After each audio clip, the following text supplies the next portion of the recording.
Good morning and welcome to the Morning Burrito Podcast. I am Michael. I'm Eric. And you've already started eating your burrito. I could not wait. They smell delicious. And hot and they're massive. And you're missing a piece of your I tortilla. know. I'll get it, though. I'll get it. Well, welcome to 2022. We are in the new year. Have you smelled these things yet? Yeah. Oh, man. Yeah. Okay. Let's start by thanking right. our sponsor, Hermnaz Church. Thank you to Hermnaz for giving us the opportunity to do this week in and week out. We love you and we love them. Just a couple announcements, things that you need to know. If you're listening to us today, just know that you can actually watch our podcast. And then you can see our burritos. Yes, and you can see us, which is even better. Or you can see our burritos. They're really good today. Actually, you can see both. You could. So you get That's like a double bonus. That's right. Yeah, that's awesome. So Today's a good day. If you're listening, you can see us on YouTube, Facebook, on our website or app here at Hermnaz. It's hermnaz.church. Any of the places you download your apps from, you can get us. And then if you're watching today and hey, you know what? I can't watch. I'm driving my car or whatever, and you want to listen, you can listen on Spotify or iTunes. We're available in all of those places as well. Now, today is a very special day. It's not just the first show of the new year. No.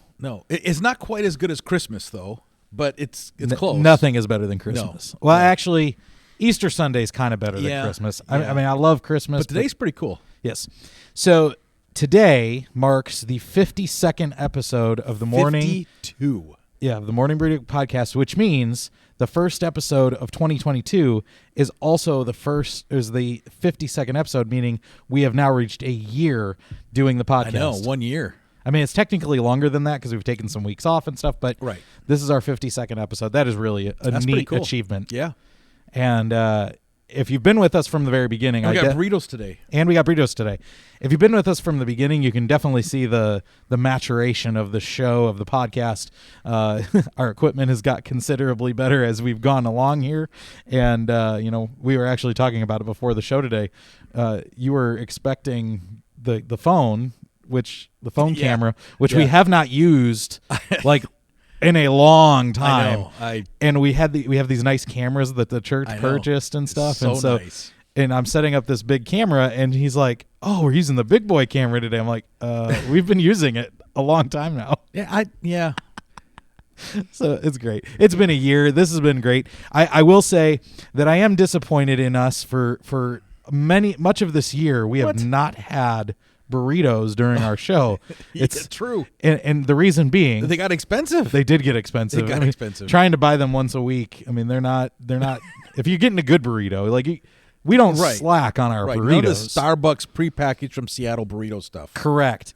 So we're going to discuss the year's worth of episodes. We're going to discuss our topic for today, which is a surprise, all coming up here on the Morning Burrito Podcast. Thank you for joining us. We'll be back. And we'll be right back.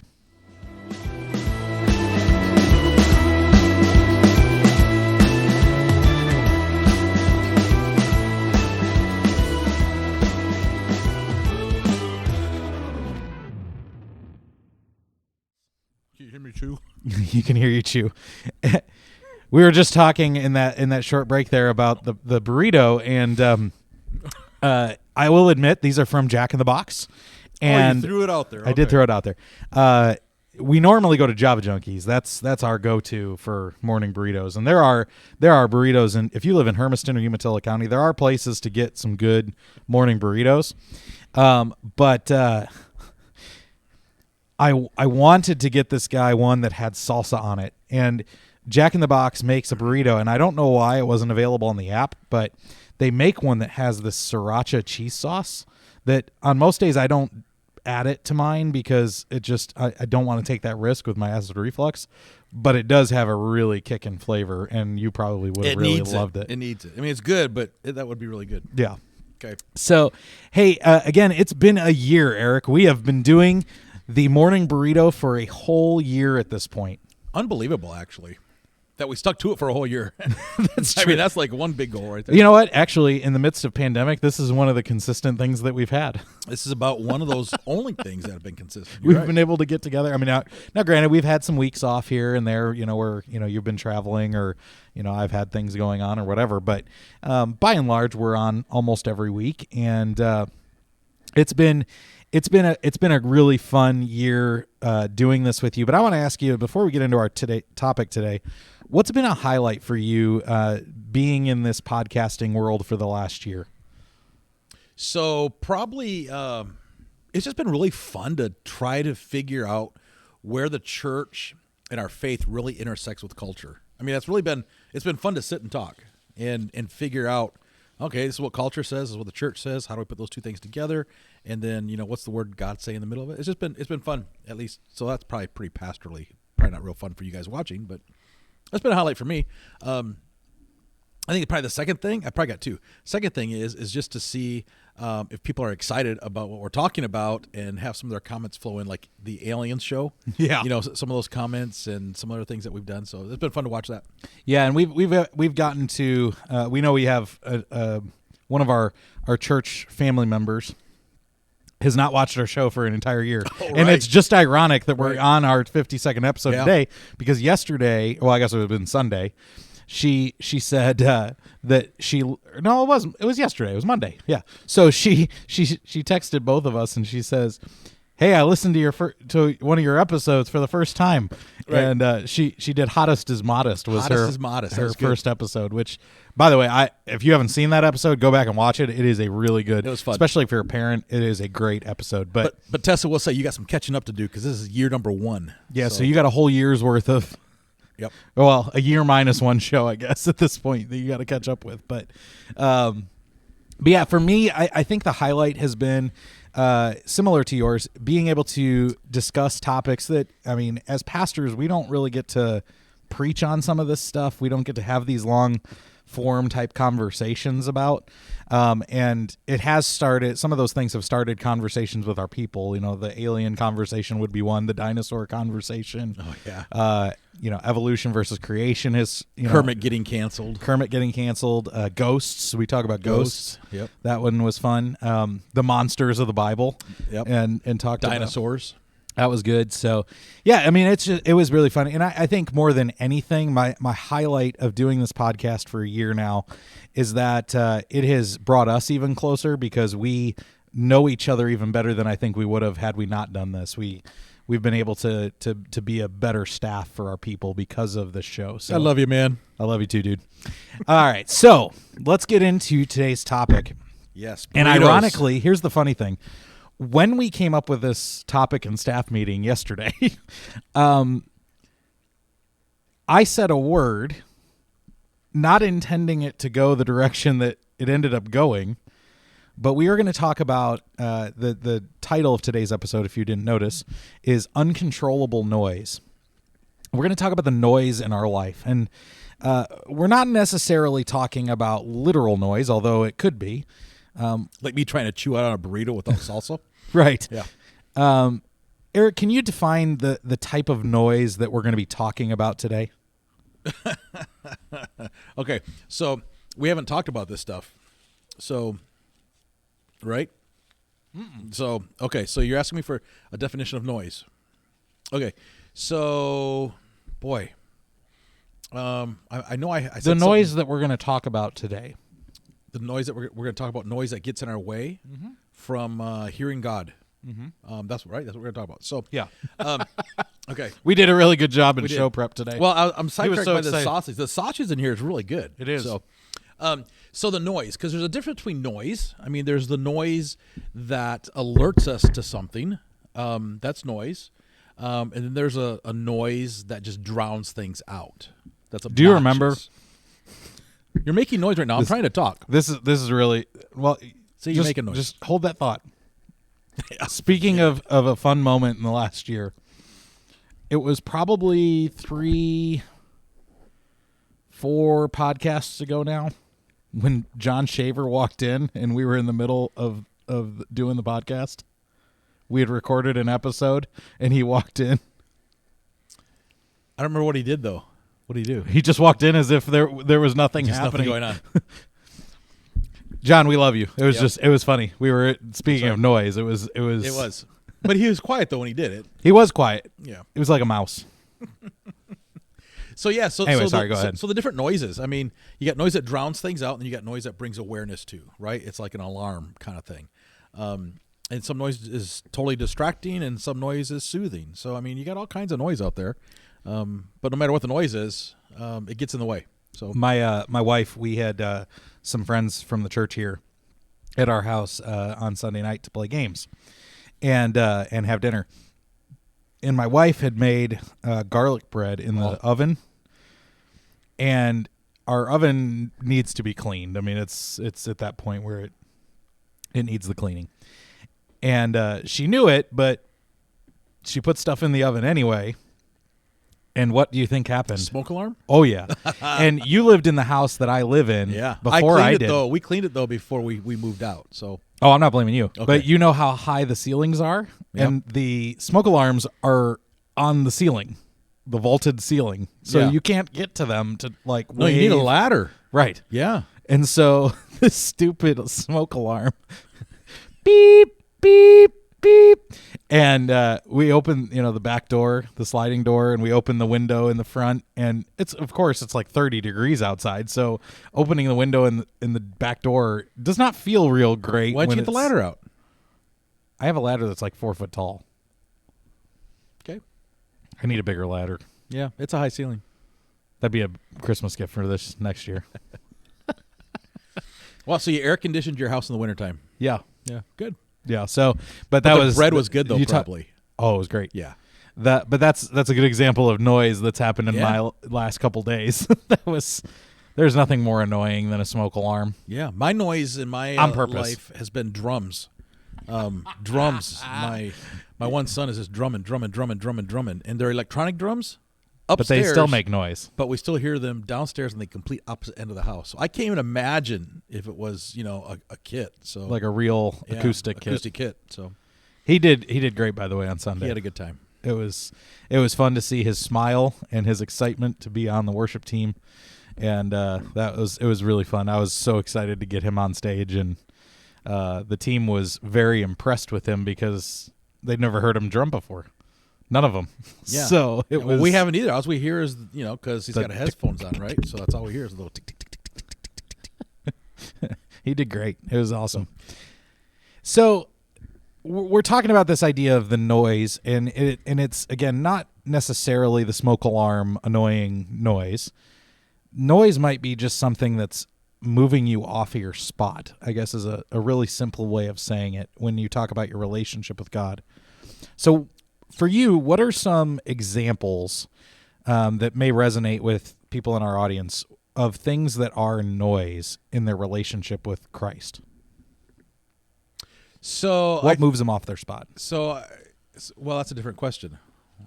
What moves them off their spot, or what gets in the way? What gets in the way? What gets in the way? I think things like for husbands and wives, I think your spouse makes a whole lot of noise. I mean, just being honest. I mean, spouses make noise, and sometimes that's distracting because you want to serve your spouse, right? And sometimes that you have something planned, and then it just kind of goes. And okay, so I mean, everybody that's married does that. I think kids probably make a whole lot of noise. And things. I think our entertainment, Literally and figuratively. yeah. I think entertainment. I think our movies, or even podcast. Right. I mean, not maybe what we're doing because this is awesome. Let's hope not. But other things. So I think movies, TV, entertainment, probably is a whole lot of noise. Probably even jobs, employment, bosses, coworkers, they make a whole lot of noise. And probably I would even say expectations probably make some noise. I mean, that's just a real quick list off the top of my head. I would add to that, social media is obviously a big Social media noisemaker noise, right yeah. now. The news can definitely get you distracted. Even your hobbies. I mean, sometimes it's, hobby is not necessarily bad in of itself, but it can become a distraction if you're giving it too much attention. I'd also add everyday worries. I think that there are things that just happen in our everyday lives that just happen. I mean, it's part of living in the broken world in which we live, that can do that. And is the worry though the noise, or is it what you're worrying about the noise? I think it's. I was just asking. I think I would say it's the worry itself, not the actual situation. It's that you're worrying about it, because many times what we worry about is justified. We worry about our kids, right? So, example, we worry about our kids. We want our kids to be safe, but that worry can get out of control, and if it gets out of control, it's an uncontrollable noise. See, and I'd say probably just maybe the opposite of it's why I'm worrying is what's on my mind and what is going on in the wheelhouse, which is tending me to be worried. So if I didn't have that going on in my mind, then I wouldn't be worried. So I can see it both ways. Sure. And if you're, watching, particularly if you're watching and you're, in the chat, message and comment, what are some of the things that you're struggling with? Because I think one of the things as we look back on a year of doing this show, this has been a great place for people to talk to each other and to learn from each other and hear each other's struggles. And especially those of you who are in the church or the Christian family, it is our responsibility to lift people up and to encourage them. So if you see somebody comment that they're struggling with something, say a quick prayer for them. Let them know that, and we will do that as the podcaster dudes. Podcaster dudes. Let's put that on a t-shirt. Dids. I'll call Kelly on that one. Now, when I titled this episode, I entitled it Uncontrollable Noise. No noise is actually uncontrollable. But when they get out of control, when that noise, whatever it is that's affecting us, gets out of control, it can and oftentimes does move us off of our spot in our relationship with God. How does that happen? How do we, as followers of Christ, how do we let that take place? So I think of it like this: the old movie Poltergeist. Okay. You know the scene. That's a way back reference. It is, and it just popped in my head. But I can see that one scene that everybody knows, even if you haven't seen the movie, you've seen it because it's been advertised. Huge, right? Yeah, the kid is sitting in front of the TV. You know what? By the way, you know what's funny about that scene? That doesn't happen anymore. No, it doesn't. You actually have to tell your TV to make that noise because there's no tubes. It does not do that anymore. Yeah, we're in the digital era. There's no tubes. But the kid's sitting in front of the TV and it's the static screen, right? It's the white noise, or like how many kinds of noises are there? There's white noise, pink noise. We found out today. Pink noise. Yeah, we learned today. I learned today. So which is it? The pink noise is a higher pitch frequency, so it's probably more like what you would think of on a TV static. Okay. White noise is much more like low drone type of. Okay, so I'm going to go the white noise route because I think white noise, like when I'm reading or studying, I can be in like a public setting because there's a bunch of activity going on, and it's the white noise. If my room is dead quiet, I just can't concentrate. My mind's wanting to look at something, and so for you're me, such an extrovert. I know, but the white noise, I can handle white noise and not be distracted, but it can only be so loud, right? And so I think what we allow ourselves to do is we sit in this white noise of our culture, and it could be church culture. It could be secular culture. I'm not even sure there's a difference between church and secular, honestly, when you talk theology. But when we allow the noise to sit there for so long, it just slowly begins to rise and rise and rise, and then it all of a sudden it bothers us. We can't figure out why does it bother us. Well, we've allowed it to continue to amp up, and when my wife and I are watching TV, I can leave the commercials play, right? She needs the commercials muted. I'm with your wife. See, it's just, but the noise level doesn't change. So for me, I'm just like that way. She needs a break from the noise. You know what I do? So when there's a commercial, and I mean, most of the time now you watch shows where you don't have to worry about ads, right? Like if you're watching Netflix or Hulu or something, you don't actually watch the ads. But when we're watching actual live TV, I'll mute it and I'll go to my phone and go on Facebook. So I'm still having constant input. It's just the difference is I don't want the input of a stupid ad trying to sell me something that I don't want. You want to control the noise. I want to control what noise I'm allowing in. There, you're answering the same. It's the same question, right? It's like sure. The noise you stop controlling it, and it just kind of keeps your attention. In just a moment, I'd like you to lay out some examples of people in the Bible, because we're unapologetically Christians and we're unapologetically pastors. So Bible matters. And so I know you've kind of thought through some examples of individuals in Scripture who have had noise that has been around them for good, bad, or otherwise. Yeah. But before we jump there, I think it's important for us to recognize what is the noise for you. Be aware of that noise, because for each one of us, it may be something different, but the consequences of that noise are not that hard to point out. Like you can, if you're looking for that, you know that there's some pretty common consequences. So we'll get to that after you go through some examples.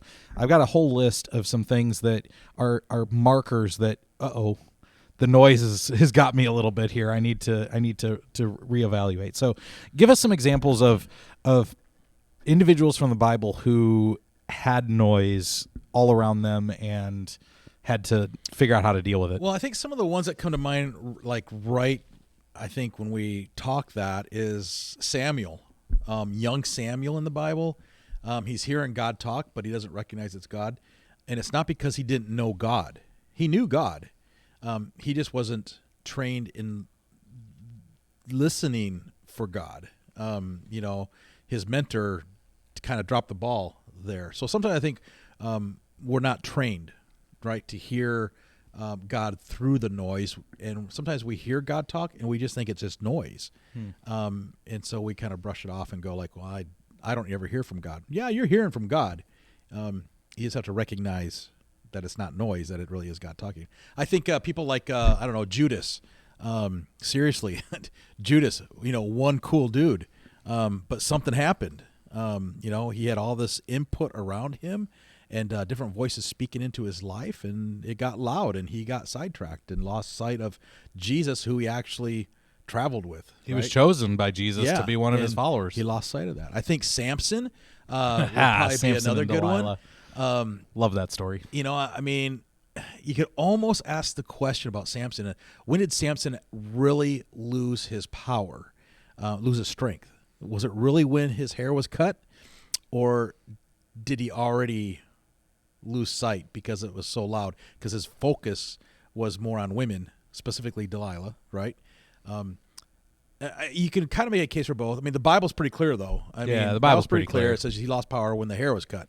But really, he had other things going on in his life. It doesn't just happen. You could certainly make the argument, leaving that part out of it, I suppose, if it wasn't for his distraction, his noise of women, he would have never lost his hair. Yeah, he would have kept his senses about it. But women, right. You have control over us, So I don't know, just go more, maybe. By the way, we're going to be talking about Samson and Delilah with our student ministry here in a few weeks, and I'm really excited to go into. Right. I'll come model.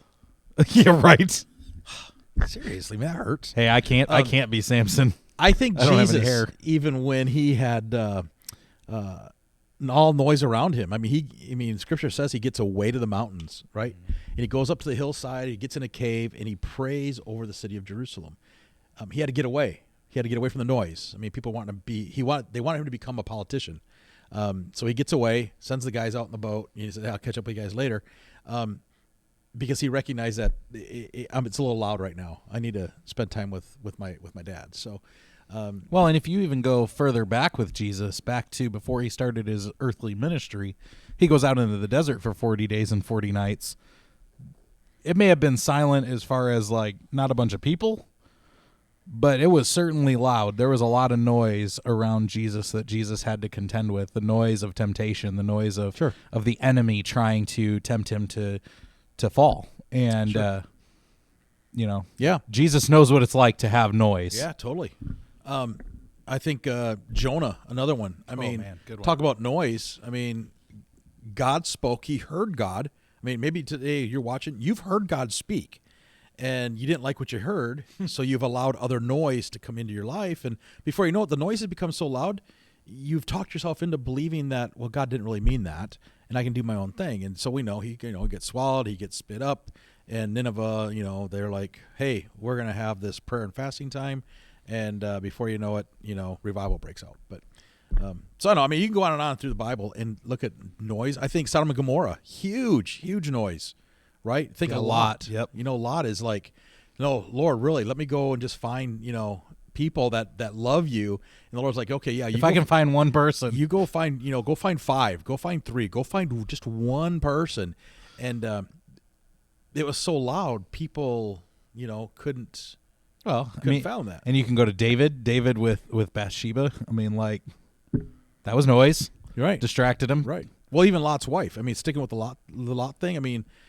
His wife knew the Lord. His wife knew what God had said. She was not on a journey by herself. Sure. And what was so loud? What did she allow to drown out the command and the voice of the Lord?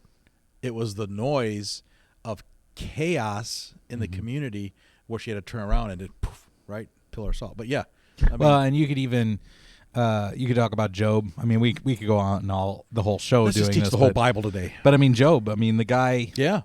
Not only was it circumstances, right? The dude, man, I just tell you what, day after day. Yeah, disaster day after day. But then he had to deal with his friends basically saying, "Dude, God sucks. What are you doing? Renounce this God of yours. He's not worth worshiping." Yeah. And he still chose to do the right thing ultimately. So yeah. So here are a few things that, at least in my estimation, and you might have some others that you want to add to this, but here are some, if you want to call it symptoms of the problem, some things that are markers that you can identify in your own life that might help you say, okay, I've got an issue I need to go to the Lord about with this. And so here's one thing. If you are distracted from your calling or from your ministry that God has gifted you to do, there's probably some noise in your life. There's probably something swirling around you that has got your eyes off the spot. If you find it hard to come to church regularly, to be a part of the church family, you might have some noise going on in your life. That might be a problem for you. If your language has changed, how you talk to people, it may not be that you're using curse words, but how you speak to people, if that's changed, something might be distracting you. How your relationships with other people have changed might be an identifier that something has got you off your spot. If your personal mission, what God has called you personally to, that's kind of an extension of calling and ministry, but we each have a personal mission. God has called us to a specific thing to do for his kingdom. If you're not accomplishing that, if there's no fruit from your life in that regard, you might be off your spot. And again, this is not true of everybody, but these are just some things. And then lastly, if you don't feel like you have faith, if you're struggling to believe, to have faith in Christ as a believer, there's probably something pulling you off your spot. Because if you're having trouble with faith and believing in who Christ is and what Christ does, there's probably something that's pulling you away. Noise. And it may not be pulling you away. It might just be drowning out God's word. Sure. And what he's trying to tell you. I don't think you're always getting pulled away. Sometimes sure. I think the enemy just drowns out. He gets you so busy, he drowns you out. Right? Yeah. So you made a good list there for the Christian, for the church, sure. But what about those that don't have faith? I think if you're one today that's watching and you don't go to church and you don't know Jesus, you don't want to have anything to do with God and Jesus, and you can't figure out why your life is a wreck or a disaster, or you're struggling with things. Coming from our perspective, what you need is to the noise that's in your life is sin, and you need to drown that out with the love of God. And the only way to do that is have God come in your heart. And then you can pick up on the list that he just talked about. But seriously, so Christian or non-Christian, you have noise in your life. Sure. And we have got to control the noise. It's why affairs happen in marriage. What'd you say? I said that's why affairs happen affairs. in marriage. Yeah. That's Yeah. why people have addictions. Yeah. That's it. Yeah. Okay. That's all I had. So when we look at some of these consequences, when we look at these things, do you see you have an extensive pastoral history. So you have counseled. Extensive. He just called me old. You have counseled Old. more people than I've probably encountered in my entire ministry. So do you think that for many people that a cycle can be created that just keeps that endless circle of I'm struggling with this noise. I don't really make it better, and so my situation just continues to spiral out of control. Yeah, I think there's definitely a circle. I mean, it's a circle like anything else is a circle. I think when you look at, if you're judging your spiritual life by the ups and downs of your feelings, you're probably stuck in the noise circle. Because our faith is not feeling, it's based on fact. But the human side of us, we want to give into the feeling. And we don't like it when it doesn't feel good, so we try to block it out with noise, like any addict, right? I mean, what's an alcoholic do? When it gets hard, you go for the bottle, you know? What's the crackhead do? Well, you go after that, right? What's the pornography addicted person do? Well, you turn on the screen. I mean, so Christianity is no different. We don't feel God or close to God, and so we kind of turn things up noise-wise to cover, many times, sin. And sin is basically this, and we don't define it, the Word of God defines it, disobeying God. And so we know a lot of times what God's saying, and we just choose to not do it. Right. So that's, I think, the circle, and the way to break the circle is you really do have to be in the Word and have to be in prayer. Do you think it's fair to say that when you're in one of these cycles, when the noise is ratcheted up, right? It's at a high fever pitch. It's very difficult to hear God speaking when you're allowing the noise to have that kind of control in your life. Yeah, it is, and that's where the church comes into play. I mean, that's where life groups in a church come into play. You know, we're to rely on one another. We're called, we're created for one another. We're not called or created to do life by ourselves. And sometimes we want to be by ourselves. That's probably when you shouldn't be by yourself. There's times we want to keep the noise level where it is, and that's where somebody needs to come alongside and slap you upside the back of the head and say, "Listen, turn the volume down." Yeah, you know, let's crank her down a few decibels here, and let's hear what the Lord's trying to tell you through this, because you're just going to keep doing the old, hamster cage wheel thing, and nothing's going to change. Yeah. Well, let's finish by answering this question. How do we pull ourselves out of one of these cycles? How do we eliminate the Eat noise? a burrito. Eat a burrito is a good one. Again, I have a list.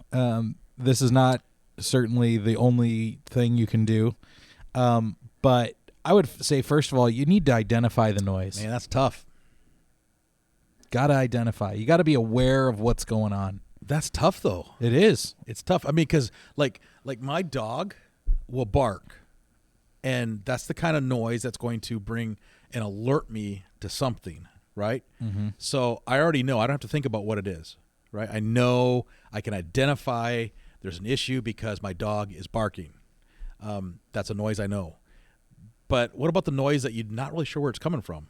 Sure. Like I can sit in my house and go, okay, I heard a noise. Where'd it come from? And my family and I, we won't agree sometimes. It'd be like, no, they came from over there. No, it came from over there. And you probably have all done that. Well, that's right? what happens when you live in the country. Well, yeah. Or how about just sit in church with nobody talking? Oh, you hear noises all over the place. This building's not that old, but man. There's a ghost in here. But yeah, so you're right. We have to identify the noise, but sometimes that can be really hard to identify. And even before that, I mean, sometimes to identify the noise, you've got to just slow down your life and quiet yourself for a period of time so that you can actually hear and think and process what's going on around you. Yeah. We're we're in a culture that's just busy, busy, busy, speed, speed, speed. Everything is fast, right? Everything has a drive-through. Everything has a delivery now. Sometimes we just need to slow down, quiet ourselves. And, for those of us like us who are very extroverted, I mean, you even said it, you can go and work where there's a bunch of noise around you. I can't do that nearly as much as you can, but sometimes we just need to be silent. And for a lot of us who are extroverts, that's very difficult to do, to just be quiet, because there's a lot of self-reflection that happens when you're quiet and you don't talk and you're not listening to somebody else talk. But the flip side of that is sometimes you got to get your hind end off the couch, Sure. and go investigate where the noise is coming from, instead of just sitting back going, "Yeah, the noise will quit." So that actually leads to the actual really? second one I have, which Oh, is I'm good. confront That's the good. noise. Confront the noise. You got to confront the noise. Yeah. So Let's once just you say that. Get off the couch. So in your case, maybe it's identifying where the noise is coming from, and you just got to go to the noise and figure out what it is. But ultimately, when you figure out what that noise is, you've got to confront it. You can't just say, well, no big deal. I'll deal with it. No. You got to go deal with it. Like you've got to make a conscious decision to say, I'm going to go to this noise, and we're gonna work on this. We're gonna eliminate this. Well, Paul says you have to get up and you have to move. You have to put action to your feet, action to your faith, and you have to die out every day to the noise around you. He calls it sin. I got to die out every day to the sin around me. Is every noise a sin? No, not every noise is a sin. It becomes wrong when you let it over. Like we're saying, it's turned up and it's overrunning you. So yeah, and so then the next piece is something we're going to be talking about a lot here for the next 3 or 4 weeks at our church, Hermanaz. But it's prayer and fasting. Ooh, There's not a better way to confront the noise than to confront with prayer and fasting. And I think the church, by and large, has gotten away from fasting in a large way. We kind of even soft pedal the prayer thing. It's, Father, you are great. Do this for me. Right. That's we've turned prayer into something it's not really supposed to be. They're supposed to be listening to. You're supposed to be quiet and listen to God. Prayer is not just a one-way conversation. It's a two-way conversation. But that would be the next thing is if you're going to confront the noise, part of confronting the noise is going to God and asking for his help, asking for his guidance, his wisdom, his direction, asking for him to reveal to you somebody who can help you to work through that noise. And then fasting, maybe it's fasting for a day. Maybe it's fasting for 40 days. You'll be amazed at what your body can actually handle when you fast.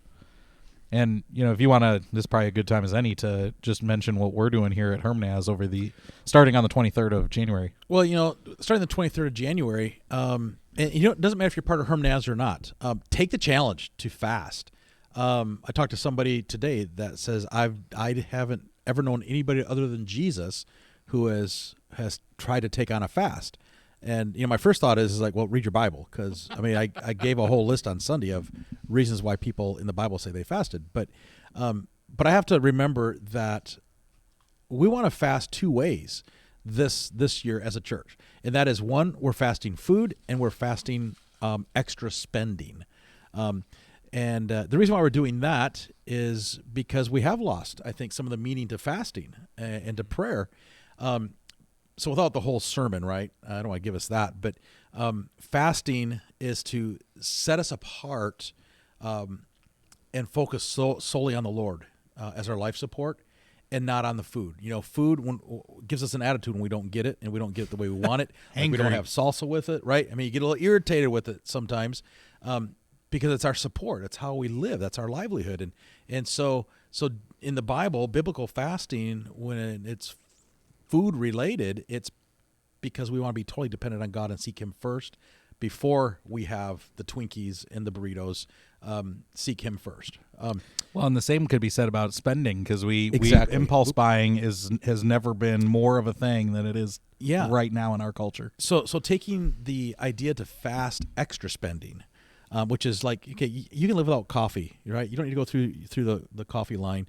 And I was talking to myself, I know, but when the ice cream, definitely not me. When the ice cream runs out, you don't need to go to the store and get more ice cream. You'll live for 21 days without ice cream. You can do this. You sure? Yes, you can do this. I love ice cream. Or chocolate. So it's like And we're not even asking. We're not even asking our church. This is the beauty. We're not even asking our church to pay that money to a mission project or anything like that. No, keep your money, put it in a jar, watch it grow in just 21 days. And I think what we're going to learn is that you're going to struggle with what is considered extra spending, what you really need to live on, right? Because again, set yourself apart to solely, depend on the Lord for support. And what's the one thing that we worry about in our country right now? It's our finances. It's inflation. It's the stock market. It's our investments. It's our retirement funds. It's where the next paycheck comes from. How am I going to pay my rent? Kind of thing. So 21 days, the Daniel plan, Google it. You'll find it. It's there. It's helpful. Yep. Anybody can do it, even those that are on medication and have health issues. Check with your doctor, do the whole thing. Listen to what your medical people tell you. But even those with a high medical risk and high, medications, you can take part of the Daniel plan. And you just read that. We won't get into that today. And then there's plenty of websites that lay out the Daniel fast. Do the money, because if you're going to pull yourself out of the noise, you do have to get your place with the Lord. And the place that we talked about on Sunday, it's twofold. It's the physical place. You have to make room physically for you to get along with the Lord.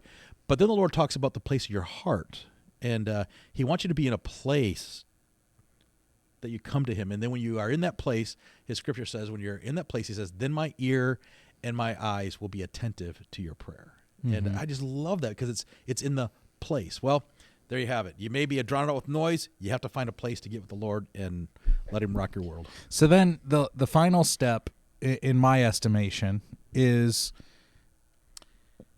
if you are praying and then you're listening, the last piece is acting. That sounds like something I would say. Probably so. And what generally is going to happen is God is going to tell you that you have a hectic routine or a pattern in your life that needs to be removed. It needs to be eliminated. And that's where the real work actually starts to happen, because it's not easy to eliminate hectic patterns and routines in your life, priorities that are not correct or whatever.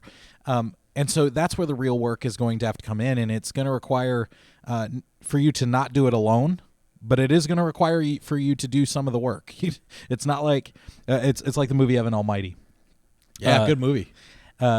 Morgan Freeman is a waiter at this restaurant. He's God, right? But he's a waiter, and Evan's wife is in there, and the kids go to the bathroom or whatever, and he's talking to her, and she says, my husband thinks he's Noah. What am I supposed to do with that? I don't even understand. Like, what am I going to do with this? And Morgan Freeman asks her one of the best, most preachable points in any movie I've ever seen. When someone prays for patience, does God make them patient, or does God give them the opportunity to be patient? And he goes into a couple other examples, but that's the key. God doesn't just take the noise away. God gives us the ability to respond to the noise correctly. He helps lead us to respond properly. So we're not saying or suggesting that any of this is easy, because I know I don't have it figured out. I don't know after 52 years or whatever you are now. Oh, man. 51, 52. There you go with the age again. Are you 52? I don't even know. That's 53. I'm 53.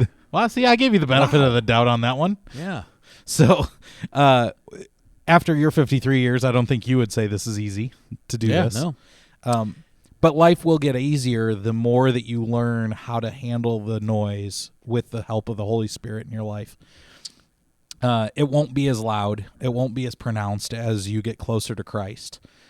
Because the closer you are to Christ, the louder He is, the more easy it is to hear Him, and the easier it is to then eliminate the noise around you.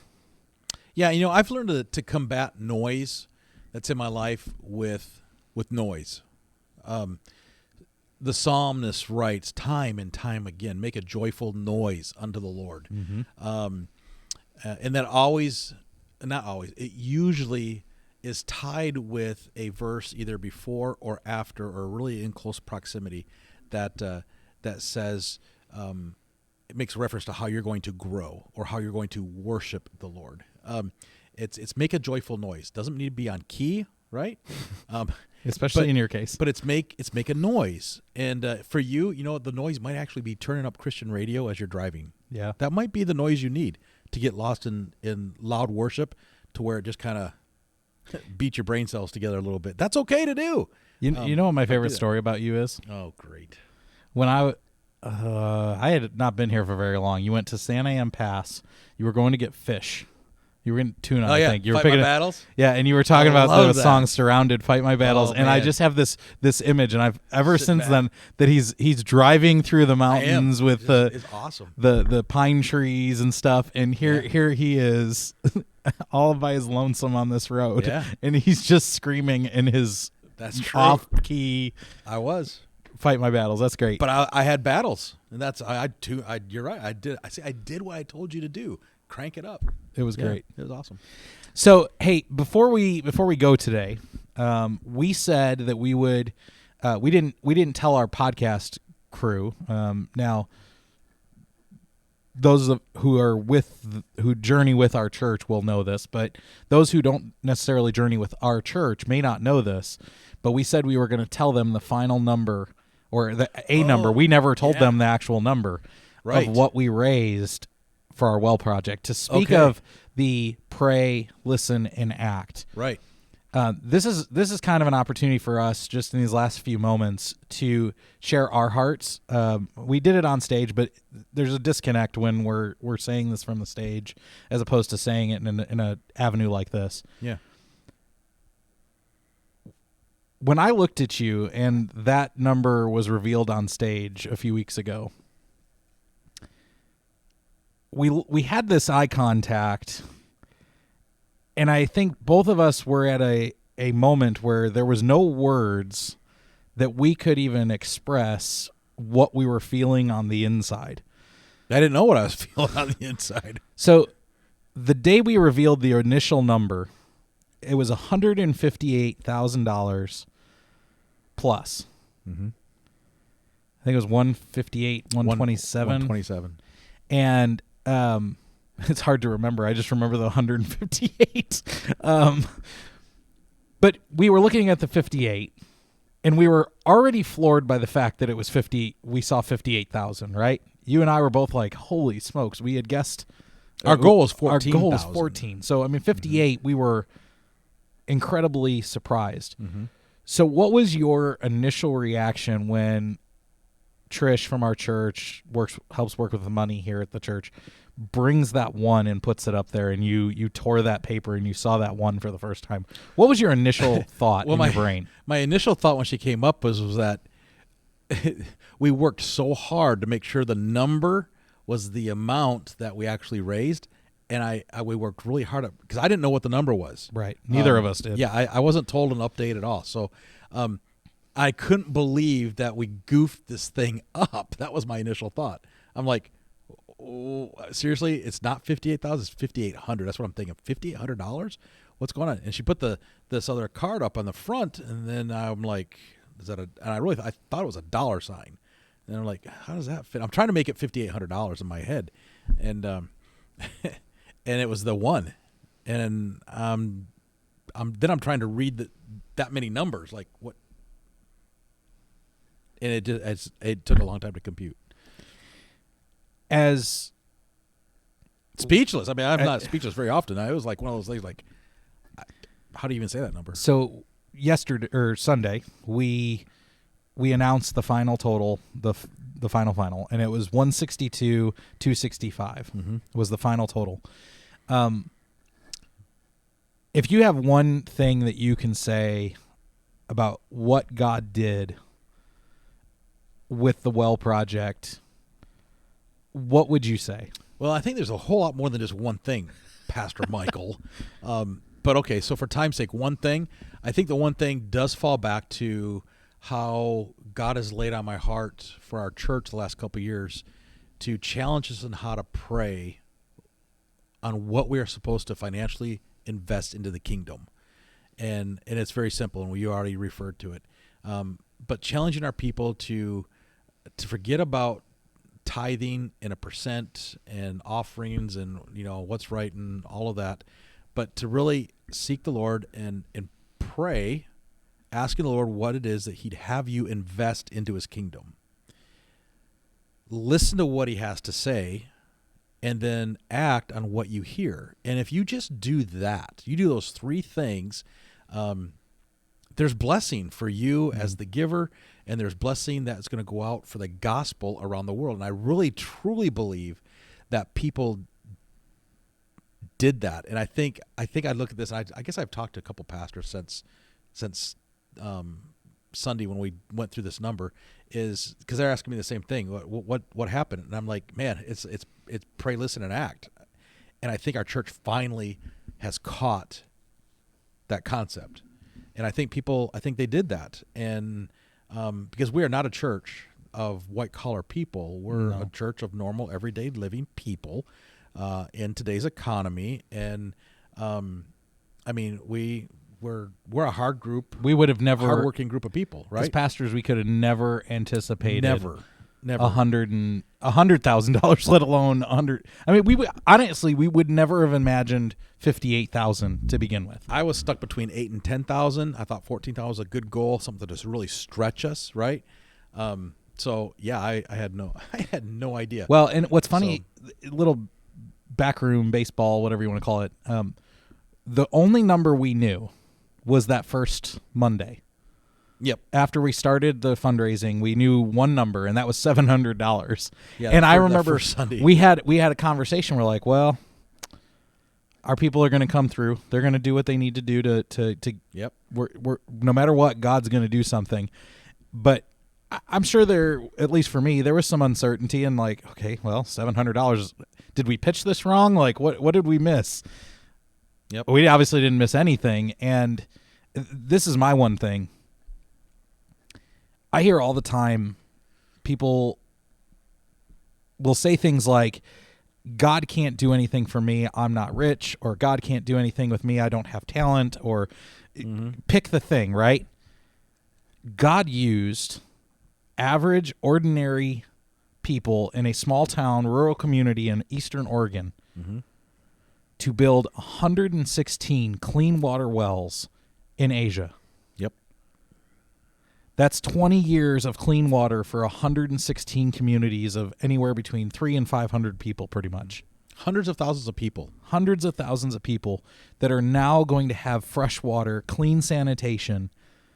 That is, it's literally life-changing for 116 communities in Asia. Yeah. God can do huge, huge things if you're faithful and you pray, listen, and act. And if you're one of those people that think that way, like, man, God just can't, use me. Listen, we had kids that gave their piggy banks to this. God used that $13. Our right? student ministry alone built one of the wells with their giving. And God That's used crazy. that. I know there's a lady that gave $35. She said, Pastor, is that really going to make any difference? I was like, yes. Well, absolutely. if that's what you prayed about and that's what you have, then give that. And we talked about, whole Bible story. Widow's offering. And, so she did. I haven't talked to her since the final came out, but I could tell you it's probably, I'll be conservative. Probably half a dozen stories like that. People in their conversation going, well, I don't really have that much to give. Well, if you usually give $5 toward the Christmas project, I said, give your $5. But I think you probably stretch it to 10. Right? You can probably stretch that somehow. And I think people actually, they did that. So if you need noise to be drowned out, you turn the noise up sometimes, and that's what $162,000 turned into. Well, and the last piece that I think both of us it's still, it's hard to even grasp and fathom what took place this last Christmas season. But everybody who donated are church people here at Hermanaz. Yeah, it wasn't community like involvement. it wasn't rich people from the community who thought, hey, that's a great idea, let me give some money. It wasn't that. It was our church people just saying, I buy into changing somebody's life that I'm never probably ever going to meet.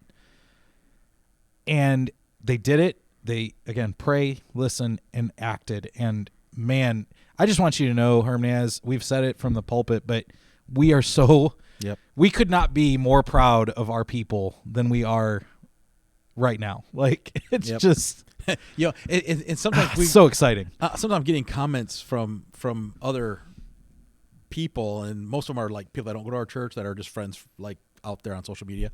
That says, "Man, your church is like church of the year," or "Your church, really rocks," and "Hey, your church is the most awesome church ever." And in my heart, I'm like, "No, that's not why we did it." But yes, we are. I mean, I was like, "How do you say both of those?" No, things? we're proud of you, and we are. That's again. This is just an example. This is not us gloating. It's not us trying to be like, "Oh, look at us." We're gloating on Christ. We're boasting about Christ. We're boasting about what God can do. When people grab a hold of the fact that God has a mission for us, God wants to do big things through you. Don't limit yourself. Let God do the work, because he's going to do work through you, and he did work through our church, and we're just absolutely proud and floored that our people did what they did. And so turn the noise down. Find a place to do it. Find a way to do it, and let God's noise be turned up and just rattle your brain, and it'll change your heart. Yeah. Hey, we will see you next week, and maybe we'll be live. I don't know. Live on location, I mean. Yeah. I'm not sure. We'll see. We're going to be evaluating our first year. Yeah, we're gonna do a sit down. We're actually gonna go to lunch and like have this probably is an all day deal. We'll probably get booted. Breakfast, lunch, and dinner. Are we going to get booted out of Sherry's again? Wherever. Hey, can you pay for your meal? I want to go home. So we're going to evaluate. If you're out there and you got an idea what you'd like to see on the podcast, man, jot it down in the notes down here below, and we will take that to heart and at least drink coffee or hot chocolate and talk about your comment because really the goal of the podcast is to take culture and faith and talk about where it intersects. And sometimes did I say intersex or did I just say sex? I said intersex, right? Like an intersex, like an intersection. I have to go back and listen to that. So intersect like anyway, I'm done. Thanks for being here. Oh, man. We love you guys. We'll see you next week on the Morning Burrito Podcast.